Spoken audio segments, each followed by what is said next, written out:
Here's the latest news for Red Deer in central Alberta. A man is facing a number of charges after police pulled over a vehicle with a plate that did not match the vehicle's registration. RCMP say when the driver got out of the vehicle, he dropped a container filled with baggies of labeled drugs. They also say the driver lied to officers about the plate being stolen. 44-year-old Richard Tucker from Red Deer is facing 11 drug-related charges, possession of property obtained by crime and possession of illegal tobacco products. He's also facing 2 vehicle-related charges. The federal government says it needs to collect more data for its probe into allegations of unpaid work in the airline industry. The investigation was launched following last year's strike by more than 10,000 Air Canada flight attendants. They were fighting to be paid for all the work they do, including ground duties. During the first phase of its review, Ottawa said it didn't find evidence the airline sector compensation practices fell short of regulated standards. It did say the issue of compensation for part-time and entry-level flight attendants needed closer examination. A Central Alberta band director is being recognized at this year's Juno Awards as a finalist for Music Teacher of the Year. Alex Hutchin at Cremona School is one of 5 finalists and the only one outside of Ontario or Quebec. He started at the school in 2017. He says at that time there was less than 50 kids taking band class in the entire school. Since then, he's been able to grow the program to more than 150 students. Hutchins says he is honored to be nominated, and he credits the nomination to the hard work and commitment of his students.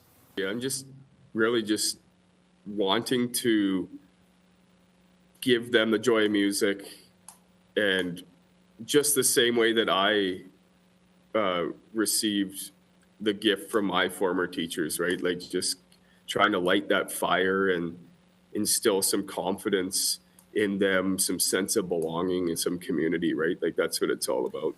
If Hutchin wins, he'll take home $10,000, a Juno Award, and a grant towards the school's music program. He says that money would be spent on new instruments. The Junos will be held on March 29th.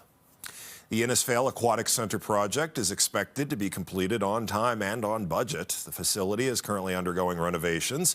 Upgrades to the facility include improved accessibility and a new steam room and hot tub. There's barrier-free universal change rooms and an upgraded mechanical room. The town projected an original budget of just under $15 million for the project. Town officials say current spending is within that amount. Hiring for staff is expected soon, and the center will open sometime in the spring. The inaugural Okia Chorale Film Festival celebrating Indigenous work has begun in Calgary. The film festival showcases filmmakers from the Treaty 7 territory and Indigenous storytellers from across Alberta, British Columbia, Yukon, and Northwest Territories. People behind the film festival say they are very proud it's finally getting off the ground, and they're excited for the future. Where we want to go is to actually be a part of the film community in a much more in-depth take with them. You know what I mean? Is moving forward with the bigger leagues like Calgary International Film Festival, Calgary Underground Film Festival. Each evening of the festival will include screenings and panel discussions to foster meaningful dialogue between filmmakers and their audiences. The Okia Chorale Film Festival runs until the 15th at the Globe Cinema in Calgary. And just a reminder, if you would like to watch any of these stories again, you can catch them on our YouTube channel. Just search CTV News Red Deer. Taking a look at your Saturday forecast, still relatively warm as we take a look at the overnight lows, anywhere from about -10 to -8 into the afternoon, right around and just above the freezing mark. And we will see a mix of sun and cloud as we go throughout the day. Slight chance of flurries out towards Rocky. Still relatively warm, as I said, but there is a cool down coming our way, especially as we head into holiday Monday. Cold air moving back in, with it some snow as well. Here's a closer look at your Red Deer forecast.